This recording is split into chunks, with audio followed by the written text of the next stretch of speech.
As we have already seen in Anna's presentation, media art or digital art has occupied an important place in our cultural heritage since the 1960s.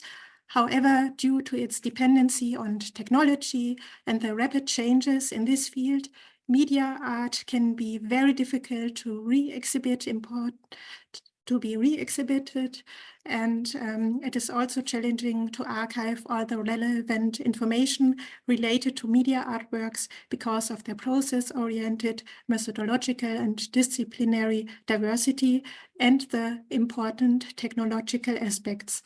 Thus, media art poses a challenge to traditional art documentation. The Archive of Digital Art, in short ADA, has consciously taken up this challenge since its founding in 1999 by Professor Dr. Oliver Grau. The documentation archive is unique in its collaborative approach, with artists and scholars from around the world directly providing data on the archive platform. A special gatekeeping system and the editorial team ensure the quality of the archive contributions. Particularly important is the expanded concept of documentation developed by Professor Oliver Grau, especially for media art, which, among other things, pays special attention to the technical aspects of media art. From 2023, almost 900 renowned artists and scholars specializing in the field of media art are represented in ADA with detailed documentation of their work and research. Over the last years, ADA was significantly expanded in 2 research projects at the University for Continuing Education Krems, and we relaunched the whole archive in December 2023. One large 4-year project is titled Infrastructures for Digital Arts Teaching and Research in Higher Education, in short LEFO, and funded by the Federal Ministry of Education, Science and Research. The other 2-year project is titled Tool Development for Image Data Literacy, Understanding Digital Art with Complex Data Analysis, IMDALI for short. And this was funded by the federal state of Lower Austria and EFRE from December 2021 until the end of 2023. Professor Grau acquired the project funding for both projects and was project lead until June 2020. Then Viola Rühse took over as project lead. The whole team has consisted of 11 researchers at our university, the University of Continuing Education, Krems. As my colleague Viola mentioned, ADA was relaunched in December last year. On behalf of our colleagues, I guess Carla and I will present several aspects in summation of our project work, and that is the new design that we developed for ADA, the expansion of our Thesaurus, new visualizations, some research tools and environments, so immersive mixed reality archive prototype interfaces developed at our partner universities, content mediation strategies that we do within ADA, the connecting of archives and networking, and a short summation. All of these aspects, and there are many, are important for making ADA a participatory archive, for activating archivist participations and also making the archive a more attractive research environment. An online-based archive must be adjusted to contemporary user behaviors and habits regularly. However, the last major revamp before the recent one of the Archive of Digital Art was in the period 2013 to 16, and with less funding than was available for this project. Thus, ADA had an older design, which, for example, was not responsive, and data input was not always so comfortable. This revamp, therefore, includes, amongst other improvements, openness and improved readability in the interface design, with a simplified navigation and a responsive design usable on different screen sizes, a significantly improved search interface, allowing the rapid selection of parameters and perusal of results, improved data manage interface for registered community members, which includes an optimized workflow and forms for editing content. Our colleague Max Resch was responsible for programming most of the work, and our colleague Michael Perl for much of the design, and the whole team, all of us, contributed collaboratively to developing the concepts behind the relaunch. The improved functions and user interfaces help increasing the general use and adoption of Ada, but also supports the interest and motivation of the collaborative archive community to do the archiving work. This supports enhanced data quality also. My colleagues, well, Philipp will continue going into detail. I will talk more about the Thesaurus and some of the tools we've developed. So important work in developing and expanding the existing Ada Thesaurus was carried out by my colleague Alexander Veran with the support of Isabella Iskra and Alejandro Quinones Roa as a backbone for several aspects of our research project. Ada has its own keyword list, and this is specially tailored towards the aesthetics, themes, and technologies of artworks. The keyword vocabulary is limited to approximately 600 terms, so that members of the community can carry out a large part of the indexation tagging themselves. In the project, the Thesaurus was converted into a machine-readable SCOS format so that it can be linked to other controlled vocabularies in the context of the semantic web. This is important for the creation of archive networks, but was also important for improving the quality of the Thesaurus. Thus, definitions were added for all the 600 terms, and also synonyms, around 2,500 of those, and associative relations were plotted for all terms for making it easier for users to find analogous or similar content. In fact, there are about 11,000 associations within that controlled vocabulary. For instance, terms were linked in different terms were linked in different main thesaurus parts. For example, bioart in our genre category with biology in subjects around art and science, or biological senses in our technology semantic area. This thesaurus, with its many associative relations, inspires the archive users not only to use the search function, but also to browse through the archive and find something unexpected. In addition, those relations were, of course, important for developing some of the research environments and tools, the tool Serendipity, which we will introduce shortly. The machine-readable Ada Thesaurus is available in a variety of formats, and as we complete our project, will be available as a downloadable file. Alex Veran also carried out a number of analyses with the metadata of the Thesaurus using Excel as a tool, in particular with the aim of creating data and visualizations together with our colleague Michael Perl, so that these users can explore the archive in visual ways. For example, keyword profiles for each artist were created from all the keywords that the representative artists have selected for their artworks. These visualizations allow users to get a quick overview of the themes, technologies, genres, and aesthetics of the individual artists, and were added one on each artist's profile page. The sunburst diagram that you can see here can be used intuitively and interactively and unfolded and refolded for further exploration of what tags exist in the artist's documented oeuvre. With a further focus on providing a meta perspective on the data in Ada, Michael Perl developed other visualizations on the collected archive contents in general. For instance, about gender ratio, location of institutions by country, and other things, which can be inspiring for informing further research questions. To further enhance the research experience on Ada, two research tools were developed by Laura Ettel, Isabel Iskra, Paolo Schmidt, Fabian Schober, and Alexander. One tool has an analytical approach and is called Mnemosyne on Ada, and the other one, a more playful approach, and it is called Serendipity. Mnemosyne is a virtual archive workstation where you can view and edit documents side by side, images and other media. It is inspired by Aby Warburg's Mnemosyne Atlas panels, in line with the concept of expanded documentation developed by Professor Grau. It provides an expanded analysis of media art and should be supported with media environments. We've extended an open source tool called Mirador 3 This has been optimized to display resources from repositories using the IIIF International Image Operability Framework and associated APIs. The IIIF's community endeavors to facilitate the exchange and utilization of existing image data via open standards to overcome the boundaries and the silos of single collections that we're all familiar with. We expanded this open source Mirador tool with special functions that account for the disciplinary and methodological diversity of media art, but that can be helpful for other contemporary artworks as well.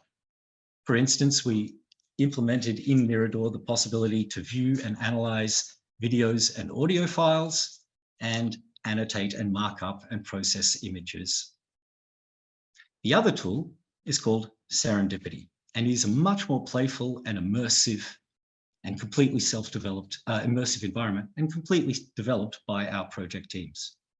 It is a three-dimensional galaxy of images, pardon me, through which you can stroll and scroll and hopefully make unexpected discoveries. That is why it is called Serendipity, of course. It is inspired, as we said, by Walter Benjamin's Flaneur and the ideas of wandering around Paris in the arcades of the early 20th century. For us, there was a parallel between the stimulus overload that existed in the transformation of Benjamin's Paris into the metropolis, and a parallel with the growing amount of archival data that we are confronted with as professionals. In Serendipity, users can filter and sort all archive content based on the Ada Thesaurus in an immersive space. Thus, they can flaneur in an image or archive galaxy. It is also possible, using this tool, to create collections and export them back into the Mignonneau tool via an API that we have developed for further analysis, resulting in something of a workflow that we can provide researchers on our platform. I will hand over now to my colleague, Carla.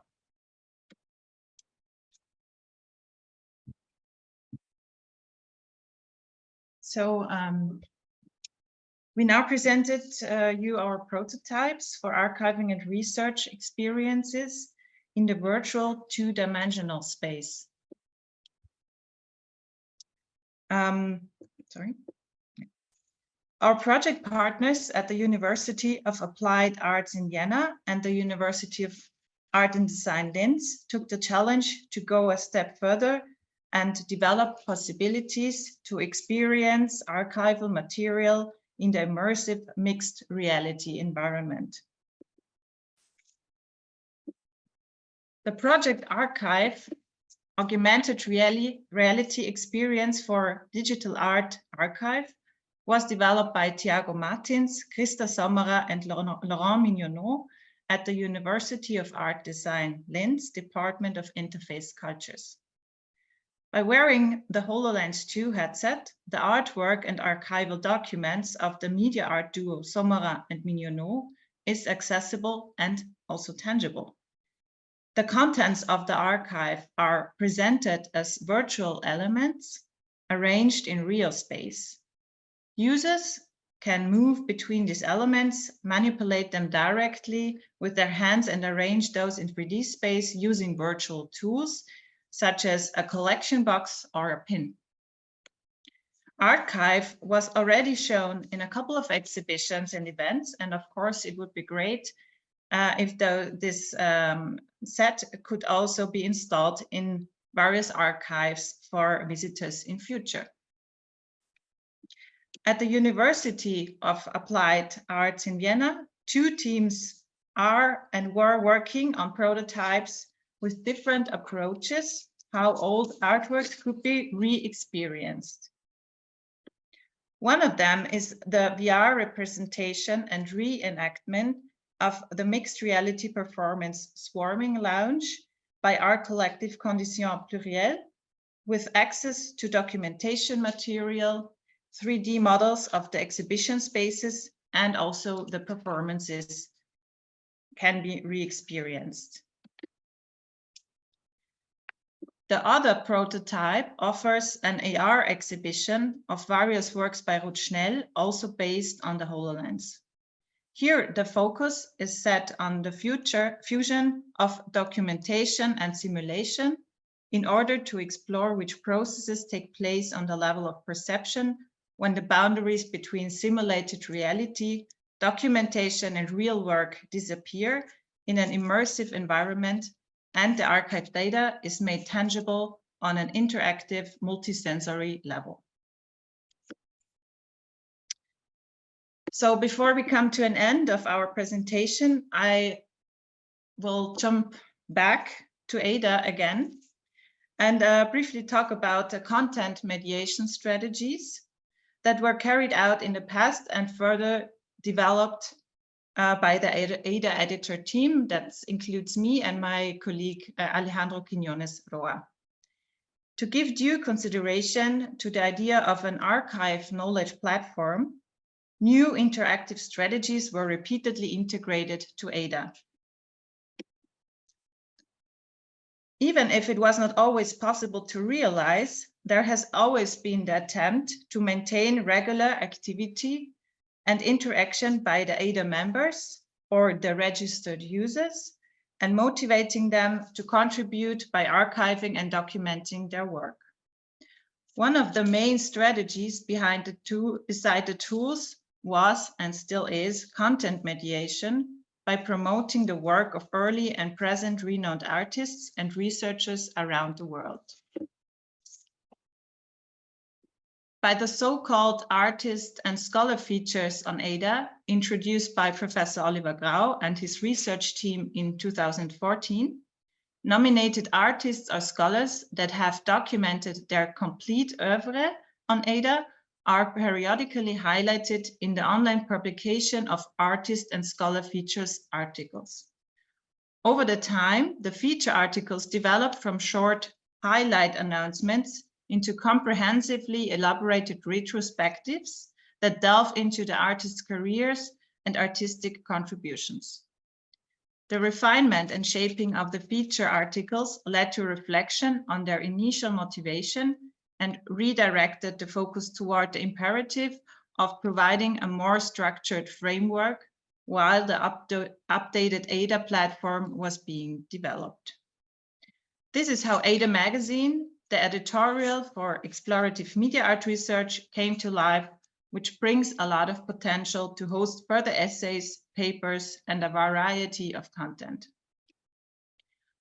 Also, in more recent features and as complementary research to cover especially issues related to the topic of preservation and collection of digital media art, video interviews have been produced and integrated to the artist and scholar features by me and Alejandro. So to sum up, I will quickly also talk about our networking and connecting the archives activities, where actually mainly my colleague Phil was involved, and Max Resch in the past year, to disseminate project results of the media art field and supporting the discoverability of accurate and comprehensive information of media art in general. Archival networking was fostered within the LEFO project with technical and communication measures. On the one hand, we developed an API, made the Thesaurus and tools publicly available and adopting the global standard IIIF. On the other hand, Phil Hoffmann, so my colleague, participates in an international working group connecting archives. In addition to Ada, the core group of this network includes the archive of the International Symposium of Electronic Art, ICEA, the ACM SIGGRAPH, the Festival of Electronic Language in Brazil, short file, Ars Electronica Archive in Linz, and ZKM Karlsruhe. The main aim is to develop standards and approaches to exchanging data between genre archives in a strategic context. So I'm finally coming to an end, or we are coming to an end. We have presented several strategies that are examples of how media art documentation and art documentation in general can be more participatory and vivid. Among others, innovative data visualizations, immersive tools, as well as VR mixed reality experiences allow a more visual, playful, and tangible archive exploration. The contributions in the Ada magazine exemplifies the potential of rich archive materials and shall also support contributions of the community of the collaborative archive of digital art. Regarding the future, it's extremely important to consider the aspect of archive networking and to develop use technical standards, protocols, as well as open source software. So thank you for your attention. This was our presentation. We also want to thank all of our colleagues and previous researchers who also did a lot of important contributions to the work we did. Thank you.